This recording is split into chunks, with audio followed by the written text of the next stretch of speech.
What's up, everyone? Happy Wednesday. Welcome to the Game on Pack State Live, the show where we talk about all the cyber shenanigans you need to be aware of. And now we get nerdy about it. Something's different about this show. So we are at the Omni PGA in hot-ass Frisco, Texas. It's a little warm outside. It's a little warm. For, like 98. We're at Exchange Security. So, not to spoil it, but we are pre-recording this. I like to be transparent about that. So we're shooting this on a Monday. You're going to see it on a Wednesday. So I'm still going to say Happy Wednesday. But let's get into the show. What are we talking about today? Yeah, which is actually quite fortuitous because we're going to be deploying some resources that have IP addresses and information. And by the time you see it, they'll all be dead. And so we won't have to worry about this. There won't be any. I saw your whitelist. That's true. That's true. Don't want to. Stop, really. You're going to sell it further out? It's only got 25 of the last hotels I've stayed at. You can attack me from. It's cool. It's cool. You're not wrong. But today we're going to talk about KASM. And KASM is a Dockerized container platform that's easily deployable, that allows you to have fully functioning operating systems, be in a Safari browser to test to see if things are Safari attacks. And you can actually do things in that way, but we're going to go into it a little bit in the show of what we're getting into. But it's really about using KASM to do some common OSINT techniques, but really about having an ephemeral place to work from, and we'll get into that. So if we can, let's go ahead and bring up the slides and we'll just chat about it a little bit. So today's episode is about using KASM to do common OSINT techniques, which we'll get a little bit into, but really we're going to walk you through deploying a KASM server on DigitalOcean and then play around with it a little bit and see what we can do. Yeah, so law of live demos being affected by we can record, so you won't know if this worked perfectly the first time or not. But if it seems congruous, then it's probably something we did well.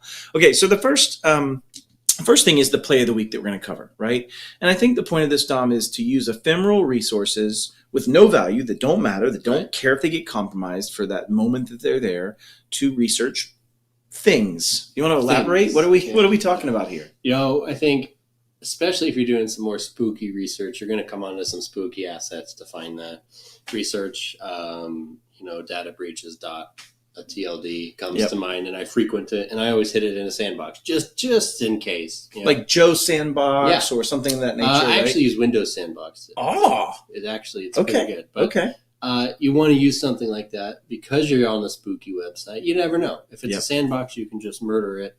And same with a KASM or a container. Yeah, and it doesn't matter. And I think the point is if you're thinking about this as an MSP, or if you're thinking about this as a small to mid-sized business, having something that you can go to potentially detonate harmful things, right? Or do external things that you might want to do as not yourself. Very effective way to do that. If you think of a really effective malvertiser, I'm going to target you out of my profile of who gets the ad. Yeah. If you're on a KASM or some sort of fresh instance, there's no user profile. There is no targeted advertising. So you're going to get the real internet's opinion on what happens when you Google your name. Sure, right? Certainly. Yeah. And to your point, a lot of the things I like to use KASM for too would be like, anytime I'm going to do any type of external touching of something, right? So like once I might be able to be discovered, once I go from passive to maybe active discovery and those type of things, I usually want to use something that's not necessarily going to be around and have a lot of fingerprints on it is kind of the point. And so this gives you that ability. So the play of the week is really confines of federal, local. Of course, being completely well within law enforcement rules and laws and regulations, of course, notwithstanding. But what we're going to do today is walk you through how you might stand up a resource like this to be able to use for these purposes and just show you kind of how easy it is. So the ask and the play of the week, which we're supposed to do every time now for our new format, is to use ephemeral resources to research things. And really, as a larger statement, and we'll get into this in later episodes, looking at your attack surface from that lens, right? From the lens of a threat actor. So, all right, let's get into it. First thing, we've tossed around the word ephemeral, right? And so let's use Merriam-Webster to define this. What does ephemeral mean? It means lasting a very short time, right? They even go into saying one day only being like an ephemeral fever definition in that context, but really meaning like it's going to be destroyed. It's going to last a very short time. So why is ephemerality helpful, Dom? Can you speak towards that? I mean, we covered a little bit of it. As you use an asset, you establish what you're doing with that asset. And I think a lot of our audience knows, but a lot of people don't know, right? It's really easy to recover what was happening on your machine, whether or not you deleted things. It's also a great way to be another place, which is kind of what we're going to do today. But the key part of something being ephemeral in this particular context is I can completely destroy it and any record of it. Yep. At least I should say I can allegedly completely destroy it in any Yeah. I can destroy most of the things. And it really kind of gets into something we're going to cover here in a minute, and we'll go over a few things. So this is KASM. This is what we're going to be deploying. It's the workspace streaming platform. And in this video that they show on their webpage, which you can get to by going to their webpage for KASM, is a, I think it was like John Madden answer. So you can get to it by going where their site is, where I got this. It seems completely logical. But the point is that they allow you to in their own catalog bring things that are prepackaged, right? Like Chrome, browsers and other things, or get all kinds of other stuff and deploy it in a way that's usable, deployed to certain users. You might be able to deploy a Windows desktop or other things in that nature. So we'll go through that. All right, so we're going to be deploying KASM. So why KASM? I want to start for anybody that's listening or watching to talk about something that Sunil loves to use, which is this conversation of pets versus cattle, right? And so Dom, you kind of you hadn't heard this term, and I read it to you. I said it earlier. What did you say it was? I summed it up. I love one and let's I kill do the it. other one. I love one and I kill the other one, right? Yeah. And in reality, I might ephemerally eat the other one, I suppose, by definition. Sure.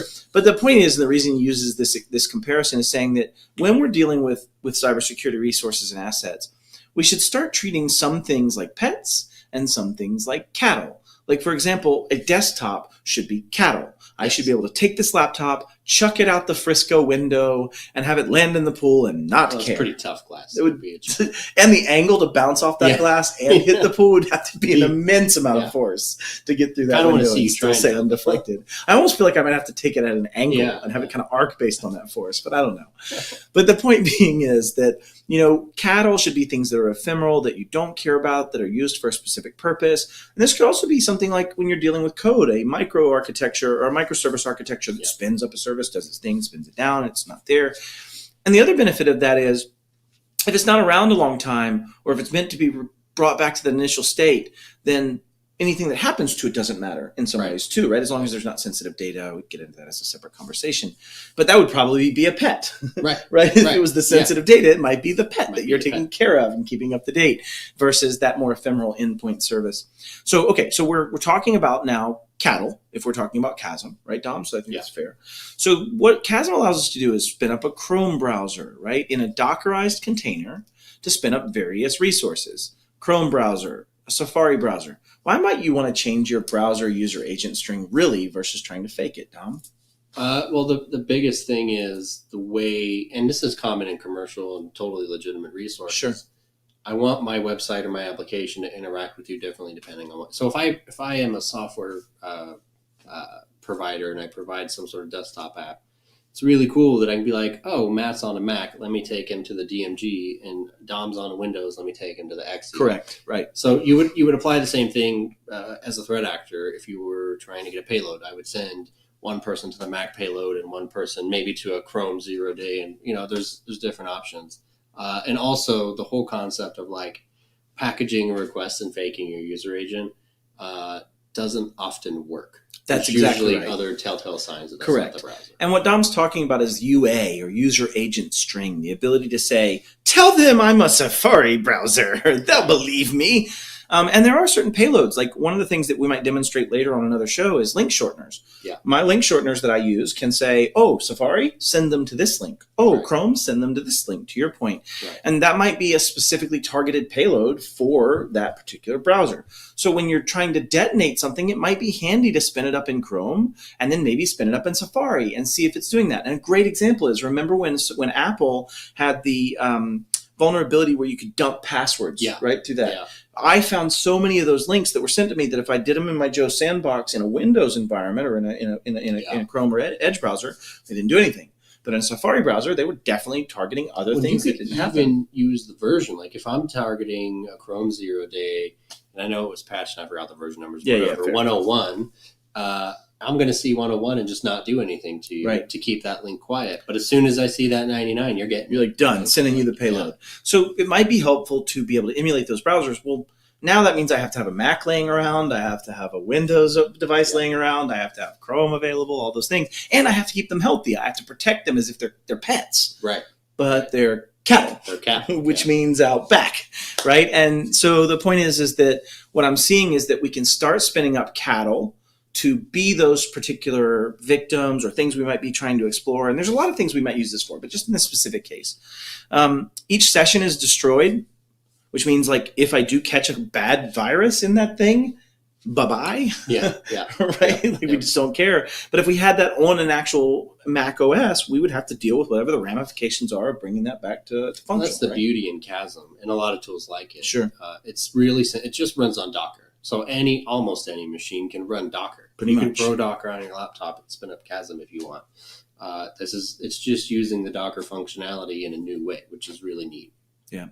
The other thing about this that we'll get into is you can pretend to be somewhere different. You alluded to this before, and we'll see that as we start to spin this up when we go into live demo mode. The other thing I want to remind people is with this show, other than the fact that we're re-recording this, we might fail.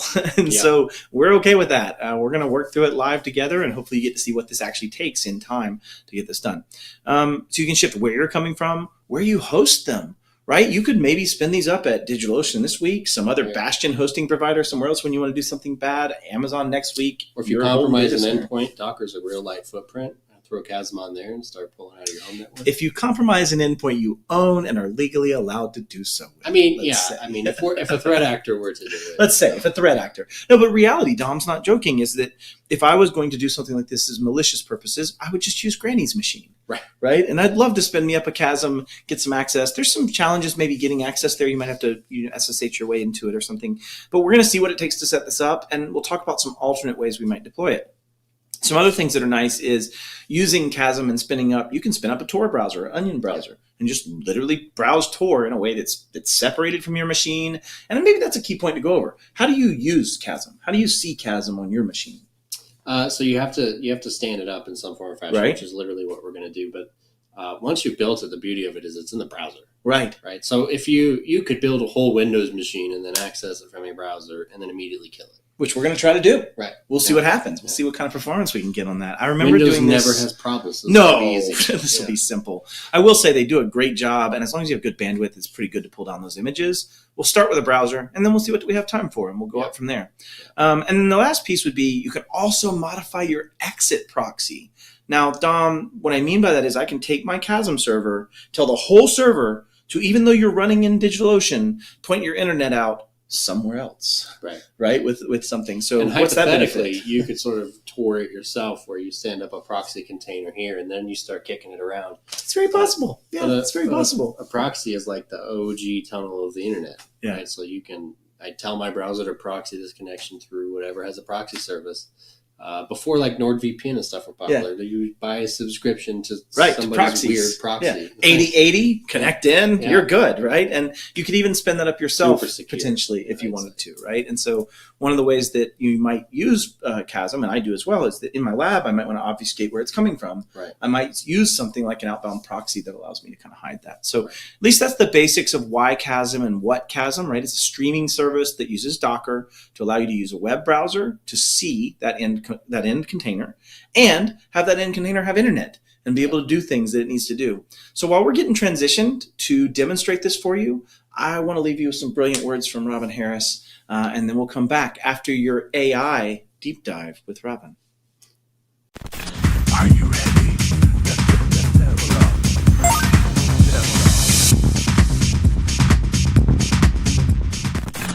Let's talk about AI and security. And I know AI is a really exciting emerging technology, and people are really wanting to get into the adoption of this technology. And you're seeing it, people are pulling it into their personal lives, into their business lives, and everything. But what I want to talk about is security. Are we also accounting for, when you bring in a new technology, a new emerging technology, no matter what it is, but especially with AI, there's always some risk. Are we even looking at that? Are we considering it? And here's something else we need to really think about for companies. Because some of our employees are really excited about this technology, Do you have shadow AI technology coming into your work environment that you don't even know about?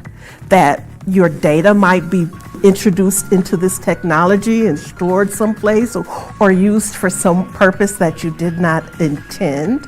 When we adopt a new technology that is pervasive as AI, we actually want to be strategic about it.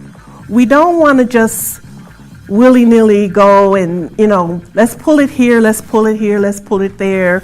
And it's like AI sprawl.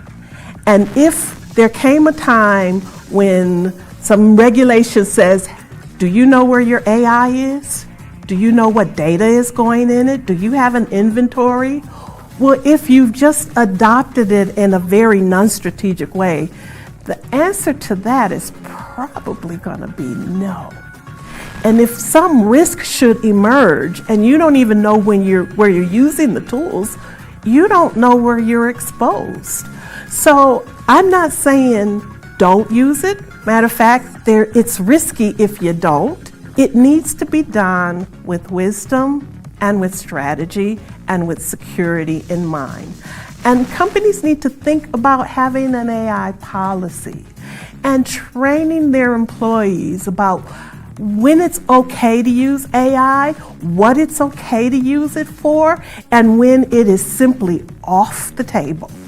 We want to do this in a way that keeps our company safe and makes us viable and ready for the next thing, right? We want to be ready for all the opportunities this is going to open up.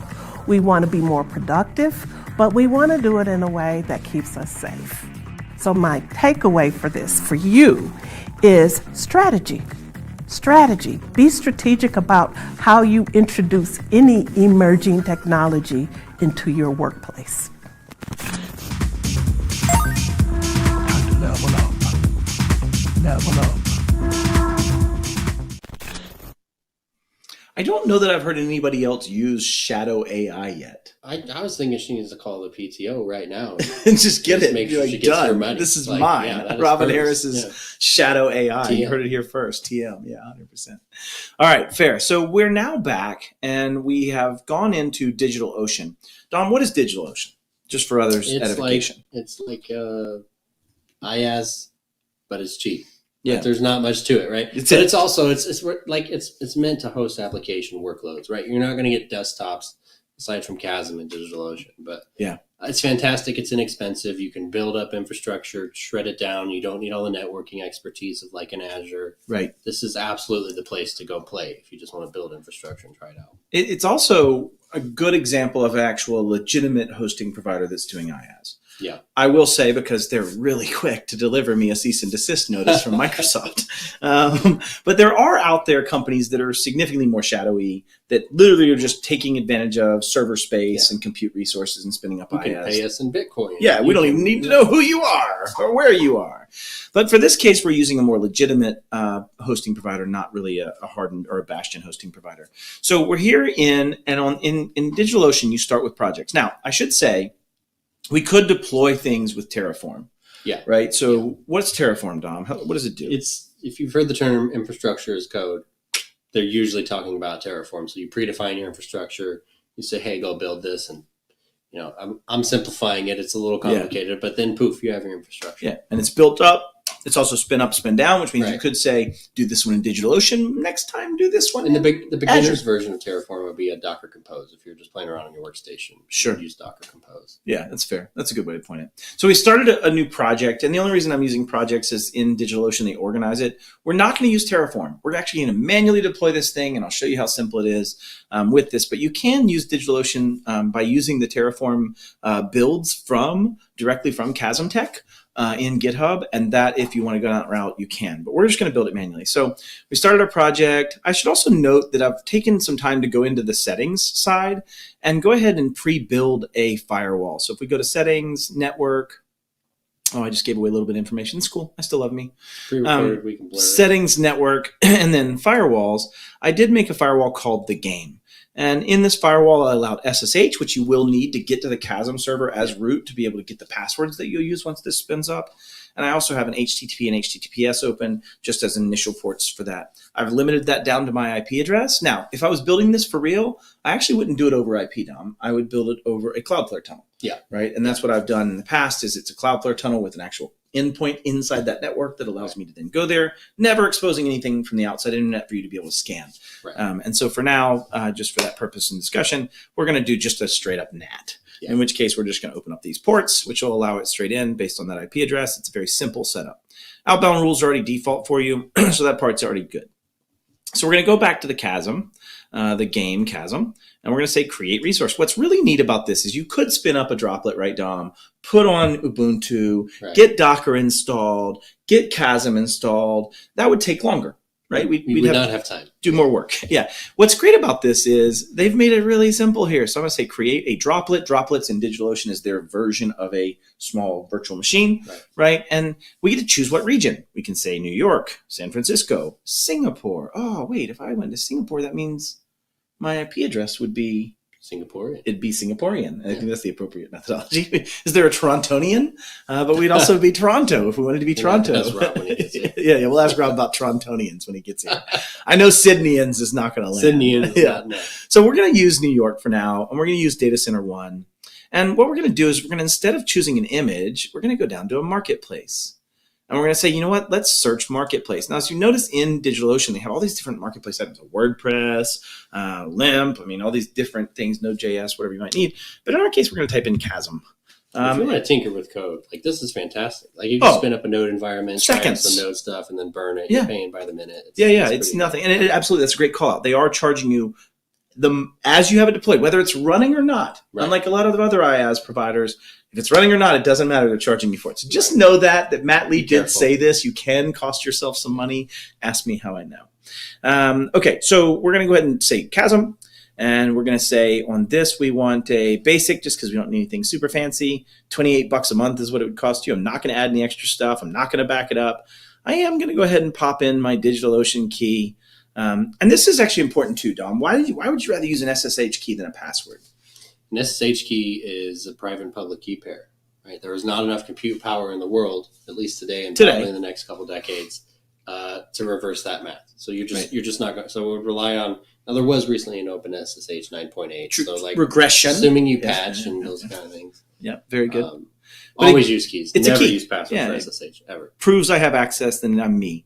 Now I might be able to name this something different, and we're going to call this the game KASM. The game KASM. And we're going to put that in there. We could tag it. We could do all kinds of stuff. We're going to create this droplet, and we're going to hope it doesn't take 40 hours. Also, while we're waiting on this. It gave you that hourly price, so it's going to cost 4.2 cents an hour to run this. So keep that in mind if you're playing with this. If you click the wrong one, pay attention to that. I've absolutely set up like a $1,500 VM by mistake. And threat actors would gladly take advantage of having access to your keys to spin that up themselves, right? So we're going to wait on this for a little bit. On the SSH keys while this builds. Build your own SSH keys. I don't think DigitalOcean does this, but there's some providers that'll make you a key. Yeah. You have no idea where that private key material came from. If you have PuTTY, you have PuTTyGen, you can Google it. Make your own SSH key and only share the public key with providers. Yeah, 100%. And when you think about that, an SSH key pair generates two things. It generates you a public key, which is meant for public. I wasn't drunk in public. You threw me in public. So I have a public key that's meant for the public, and I have a private key. And that private key is stored somewhere that I have access to it. Hopefully it's backed up. Hopefully it's protected in some ways or fashions. And then you present that key. And a passphrase, right, with a separate passphrase, right? And back to Dom's point of don't let somebody else make your key for you because they might be copying it. As hard as the whole point of cryptography is to either protect data or prove something. In the case of an SSH key, it's proving something. So it's proving well beyond a mathematical reason of a doubt that is you. So you need to protect that private key. Yeah. So what DigitalOcean is doing right now, quite slowly, I might add today, but that's okay. It varies. Is they're going to spin us up a small droplet that's 4 gigs of RAM, that is 80 gigs of disk on disk, or capable of storing 80 gigs of data, which we don't need very much, right? Again, back to that ephemerality. We're just going to spin it up and spin it down. And so when that's created, and once it's done, we're going to use another tool, which if you're doing this at home and you're trying to follow us, you should go ahead and download PuTTY while you're waiting. And maybe while we're doing this, we'll kind of explore what is PuTTY. So let me switch over to that real quick, and we will play around with PuTTY. So we're going to try to share this. We'll see how good I am at this, and we'll go to PuTTY. All right. So we're going to take a look at PuTTY, and PuTTY is like pretty much the quintessential SSH client. I don't either. It's pretty clever. I used to know. Oh, that's unfortunate. So maybe bonus points. Somebody tell us what PuTTY means. PuTTY is an SSH client. It allows you to use SSH or Telnet or serial or other methodologies, right? Raise your hand if you've ever had to use a serial connection over PuTTY to fix a Cisco switch, right? And so in this case, we're going to be using it for SSH, and we're going to be signing in. One of the key things that I want to point out is because we used an SSH key, you're going to want to download and select that SSH key to be your authentication key in the credentials. You can just put it right here under SSH auth credentials, select your private key, so that it will present that when you actually get into the server. Oh, sorry? Private keys do not leave. I apologize. You are correct. It will sign something and prove sign it is a it. note. Yes. And it'll prove it is it, along with that password to prove that it is that. So when we get the IP address, we'll come back here and put this in, and we'll sign into it to actually get our other IP and information, or other sign-in information we need for KASM once it's spun up. Let's go back and check on that. Okay, we're still waiting. So we will, through the magic of this, maybe the UI stuck. The magic of this not being live. Oh no, it is done. Okay, let me go back and share. That was a good call, Don. Have fun editing that one, Nick. Joke's on us. They're not editing anything. It's just going to be us doing this. All right, cool. We're back. So we now have a spun up resource. They've given us an IP address of this 198.199.70.106 in each of those octets. And so what we're going to do is we're going to take that IP that we've just received, and we're going to try to sign in to this container. So give me a second. I'll switch back to PuTTY. So stop sharing. Start sharing. I'm getting this down, man. I'm like seriously getting good at this. It's all working from the browser thing. I got it. Okay. So we're going to paste in our IP that we got into PuTTY, and we're going to connect. And it should give us a warning, right? We should get a fingerprint pop up, and we did. You may or may not see. And I may have to actually just go change what I'm sharing. That's the server's public key. Yes. So that reshare is happening. Itself. It's like PKI without the chain of trust. So you're building your own chain of trust here. So make sure you know what you're accepting. All right. So now we're going to sign in to PuTTY into this SSH session. Always log into your Linux machines as root. Smarty pants. Of course. Am I going to get it this time? Let's see. Did I fail? I think I got it that time. That it'll boot us out. We'll find out. Man, how big is this key? It's not that large. This is the law of live demos, isn't it? I actually don't know why it's just pausing. You're making 10 gigabit RSA keys. No, that'd be really bad. No, I think it's either logged us in and is waiting when it actually finished booting. We kind of got here really early. Oh, it did. That's probably what's happening. Is we are a smidge early. Yeah, so we don't have a session yet. We'll wait. We'll be patient for a moment. But I do remember when I spun this up for an earlier use in DigitalOcean, I did have this SSH session I came into early before it was really ready. So we'll maybe restart session. Let's see if that. Ubuntu's not very fast nowadays either. That is true. That is true. If I duplicate session, they won't see it. So let's see. All right, we go. All right. I will go share that session, but it is definitely still booting. All right, fair. See if they do edit this out. We're going to look so much less silly. It's true. We would not look near as dumb as we do right now, at least, according to my thoughts. How many show hosts does it take to build a KASM server? At least 40. So we are logged. I mean, we're basically just waiting now for the mottd. So I'll have to wait for this to boot up. Yeah. All right. Classic live demos. 100%. I was thinking real hard. I might even have to reboot it. We'll see. Yeah. I do remember this taking quite a while. I just got the doc. It has it now. It's been created. It's perfect. That's exactly what we wanted. There we go. Okay. There it is. So it literally was finishing. So hopefully you have this screen. All right. Let's take a look at this. So we got this like pop-up here that says public IP. It gives you your private IP. Ooh, and it gives us a set of credentials for the admin user. So we're going to grab this password. Now, basically, every time you boot this up, you'll be able to see this in this model. Right. In a traditional model, if you were spinning this up yourself, it wouldn't have this MOTD banner that's been created with the passwords written in it. It's also not a great practice. Like probably not the best way to go about it. But in this case, for what we're doing, it's ephemeral. You're root though, so like it doesn't matter if it shows you the password. I'd be able to get whatever I need anyway. Okay, so we have this username and password. So I'm going to go ahead and stop sharing, and we're going to go to a web browser page, and we're going to open this up.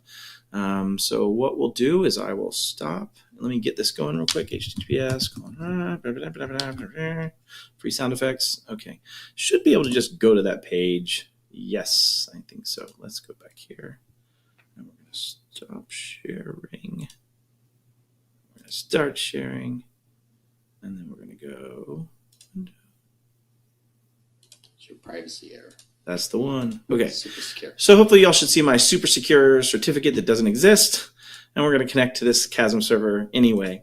So admin at KASM.local is always your default admin user. And your password is going to be what you captured from the other page. And I think I have a space in the front of this, actually. I did.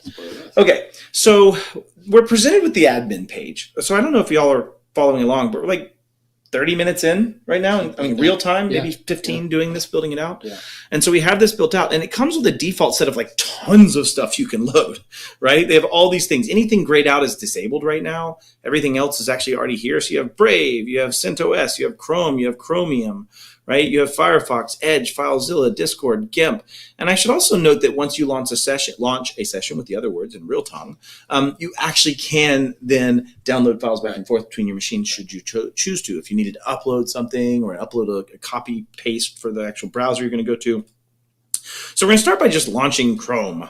And so we're going to go ahead and say, please launch me a Chrome session. What's happening right now, Dom, when it's launching this Chrome session? So it's creating that Docker container. Right, in some template that they've probably made a Docker image. Yep. And here it is. So it literally just built a machine essentially. And this is the beauty of Docker. It's really fast. Yeah, it spun up instantly based on a certain saved disk state, and is basically instantly functional. And I can come in here and say IP chicken, CHCKEN.com, and then see in that browser, I'm in this 198.199.70.106 IP address, not the address of that 209 address that we were at for this Frisco hotel. Right. And so that's the intention of it. And it's going to actually go do this from that browser. And so if you notice, we're inside a browser that's IP chicken from another browser. And you can't see this very well in my case because I'm sharing a window inside Edge. But if you were, you'd see there's another tab above this that is actually the HTTPS 198.199.70.106 /CASM /GUID. What is that GUID, Dom? In this reference? It's just an identifier for that particular container. That's it. How to find it. Yeah, and if I wanted to destroy that, I could come over here and say, you know what? Delete session. Right? Let's look at some of these settings. So we have sound enable, which means I will hear sound coming through this. Right? So if somebody wants to say you went to YouTube today. No. Man, all Matt does is goes to this one IP address all day, bro. It's crazy. Microphone's disabled. I could actually share microphone back through this. I could actually get on a call with support. And if you've ever watched any of those types of videos where they're kind of bust the scammers, it'd be very effective to have a KASM instance that I can share one microphone, one camera, and be on 30 different instances back and forth to interact with those people. So you actually could stand up these victims to be victims and interact with, and be them and interact as those humans without actually being on those exposed assets. Right. I have access to my clipboard. I have access to download files from there. I have access to upload files from there. Why might I want to control that process rather than just drag and drop? I might want to be able to filter it through something and not have it be interacting with the operating system. But also, when you do it this way, you're bringing your system's prompt up, which has Windows sandboxing. But also, it's just really hard to draw up a UI that can do that in a browser. It's fair. It's fair. It's just probably not worth it. Yeah. So the other thing is you have this option for streaming quality. What streaming quality does is lets you choose what kind of resolution you're going to get based on responsiveness, based on speed, based on the host you used. Right. So if I'm just using something text, I might want a really low resolution. But by default, it does come in a medium resolution. That really comes up in Spiderfoot. I think it's 1024. Yeah, okay. it's traditional. So Spiderfoot is a great example. I spun up a Spiderfoot instance in KASM to do OSINT research on some of our victims, and it was definitely resolution sensitive. So if you're ever having problems with a VM you've deployed in KASM, probably go check out and see the actual resolution settings, and then you can share this. Like I could send Dom a link, co-author that he could co-watch and chat. Yeah. Yeah. So Kat and I were doing OSINT research. My wife, Kat, and I were doing some OSINT research for the hackening MSPs. Yeah. And I was able to watch her session and type back and forth text messages. I'm going, hey, and they're ephemeral. It all goes away. Right. Meaning if you wanted to work on a project, let's say together, you could work on it in a space that would never exist again as well.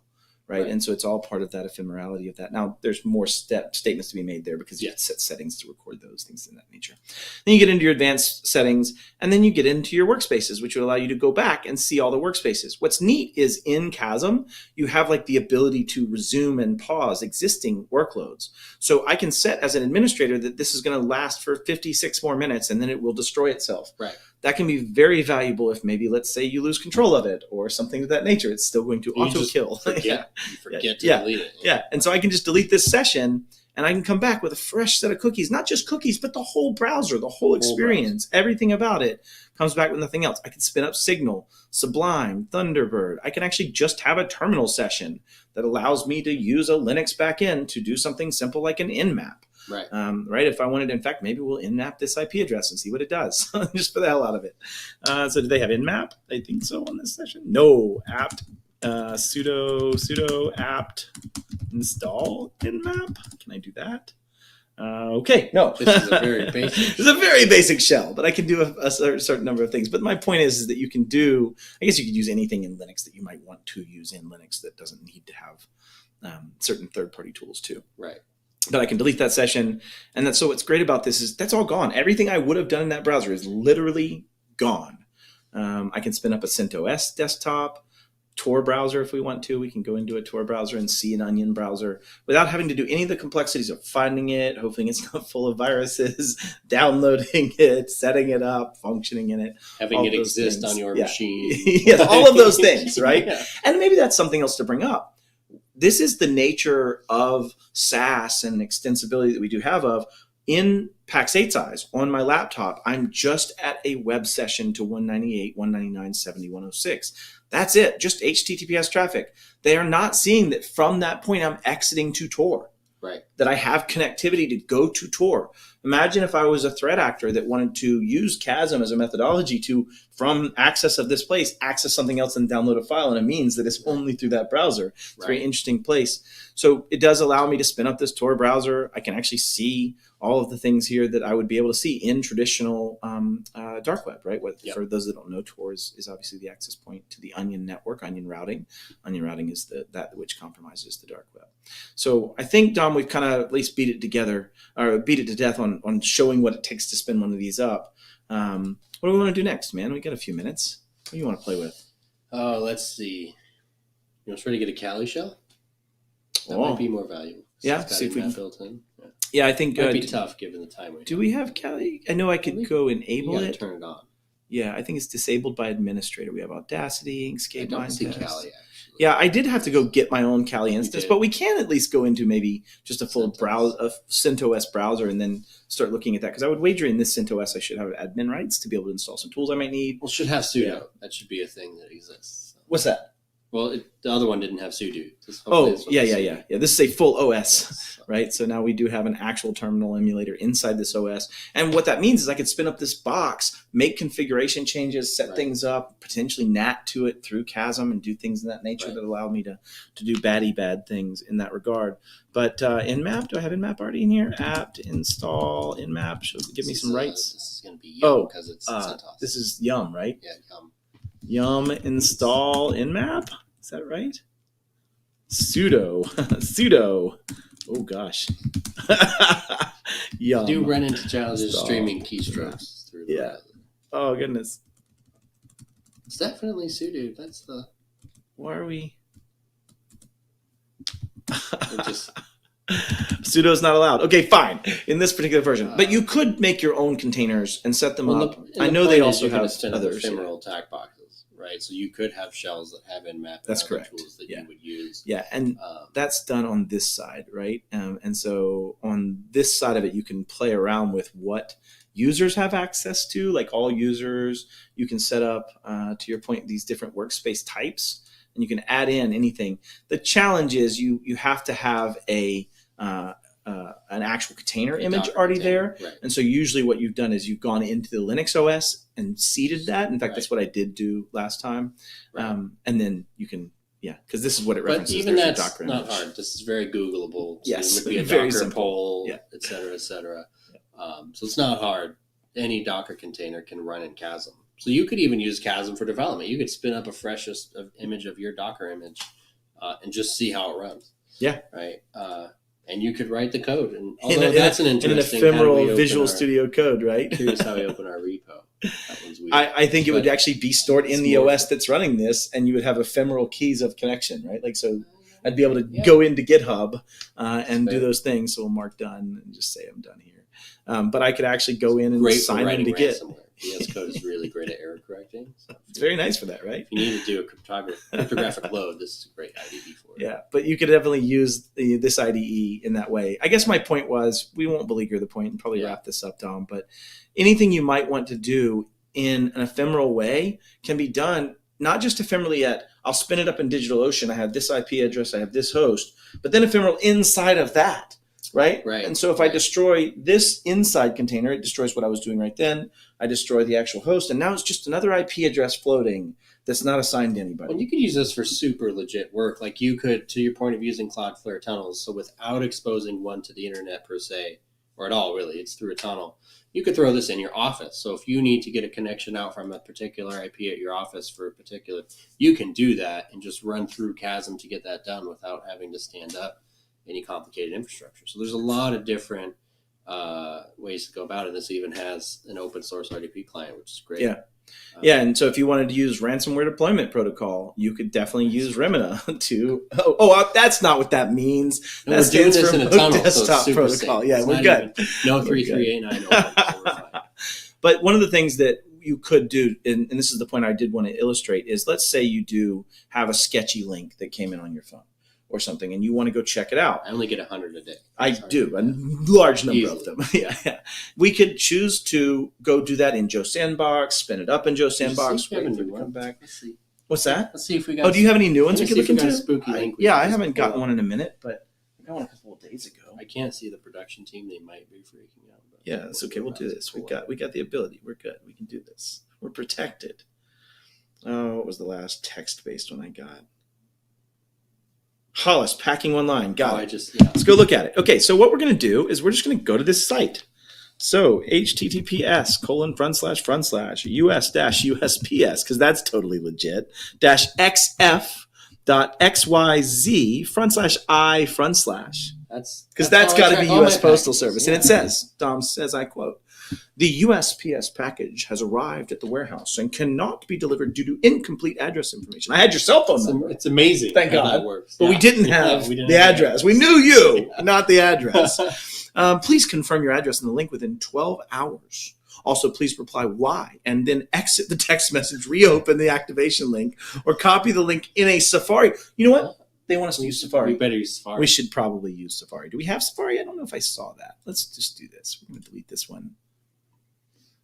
We're going to see if we can use. I mean, they were very nice to give us those instructions. We should at least follow their instructions. Do we have a Safari?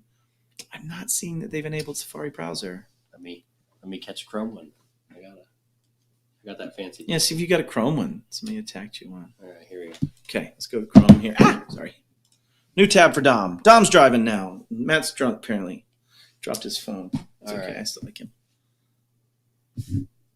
Okay. Boom. Let's do this This thing. one uses a super. Oh, it hasn't. Yeah, it is. There you go. HRRPA. Yeah. Dang keyboard will get you every time. That's HERPA. That's HEPTUPA. Not that I have one for HUTCHTUPUS. Web but, 3.0. Chill out. Yeah. What is it? Cut.ly. Which is, we're starting off pretty legit here. What's funny is while you were watching, to your point, it doesn't know anything about us. Did you see the search information that was first posted for you when you started typing? No. They had like no information about Dom, and there's super sketchy default links for Google search, by the way. Okay, Oh, so we sorry. got to an IIS server Yeah, in Chinese. in Chinese. Did it have a slug? Did you miss a slug? I did. Oh, it had a. It had a GUID. So what ostensibly is happening here? So we've made it to a bad site. Let's just do this though. We're going to play for a second. We'll do a little bit of digging to see what we can see about this domain. So we're going to use this same thing to go do DNS dumpster. We're going to go to security trails on this guy. Also, this is a fresh DNS dumpster. Doesn't know you've been here before because you have. Which it doesn't care because it goes to everybody's going there or not. So we're going to go in here and just paste, and all your copy and paste context is going to be in this domain or like in this browser. So it's not coming from your OS, it's coming from what's in the browser. So now we can go in and go, okay, well, what are we seeing here on this domain? Oh, Dom, to your point, there is nothing. This was literally just targeted Dom. That a boy. Let's verify we're really human. Did make a lot of fun of Teacup. So. You did, and Teacup's probably after you, straight from China, as we've seen. Yeah. If Dom had not put in that just by the domain, we'd put in the slug, it would have likely also given Dom a payload, and it would try to execute that against this browser. So no results about it. It's a fresh domain. I don't have my sign in here because I'm not in that, but basically we're doing all of this in the context where even if something did happen, we don't care. It's got the favicon. It does have the fave icon for the USPS. This is the spoof. Yeah, this is the spoof. You want to try to let's see if we can type in that GUID? It's a long GUID though. It's a nasty GUID. Yeah. It is a nasty GUID. We'll see how bad is it. So A, capital A, E, F. That's your GUID. That's from the short link. Oh, is it? Yeah. Oh. So here. Oh, gotcha. Let's see this. You get to watch how this really goes because this is how it really looks like when I'm trying to sandbox one of these stupid links. With less Herchtba and Herchtba. With less. Is that two T's and cut.ly? It is two T's and cut. Okay, Cutley. AEF. Easy.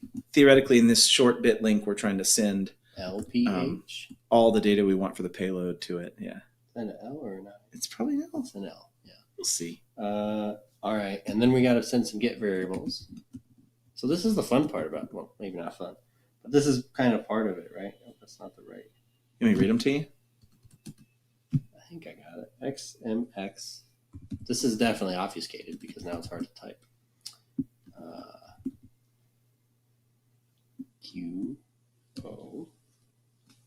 QO67A. I feel like this is fake. But maybe. We're gonna send it anyways. 3YI. You don't think it's real? Like this isn't the real post office asking you for this? No. I just think this is already buzzing the URL, and they are.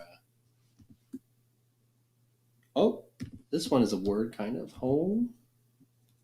Wait, equals home NC. All right, see what happens.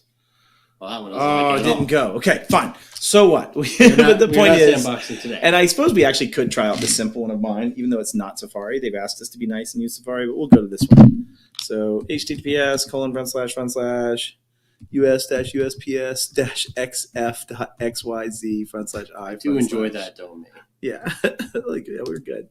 See if we even get it. Not found. We did get a response. We did, yeah. Which means it's probably really looking for Safari. Yeah. And my user agent string doesn't match because this is actually a response. I've got a certificate, right? Like I'm actually getting connected. Let's see when the certificate was issued. Yeah, let's see how long ago. The certificate is valid. What day did they start? July 8th. And I got this text message July 8th. Well, it's been 12 hours. Yeah, it's too late. They sent the package back. It's too late. Yeah, they're done. So anyways, I already missed my package clearly. Yeah. So let's go ahead and wrap this thing up. This was a really fun episode, and the intent was just to show you this. The sky's the limit. If you can get it in a Docker, you can do something with it with KASM, which is really fun. It's all ephemeral. He just killed that entire session. So anyways, try out new tools, try out KASM, stand it up, and learn. But that is our show for the week. Thanks everyone for coming, and I keep wanting to say happy Monday. You are going to see this on Wednesday. In the future. Leave comments. We'll come check them out when we can, and we will see you next week.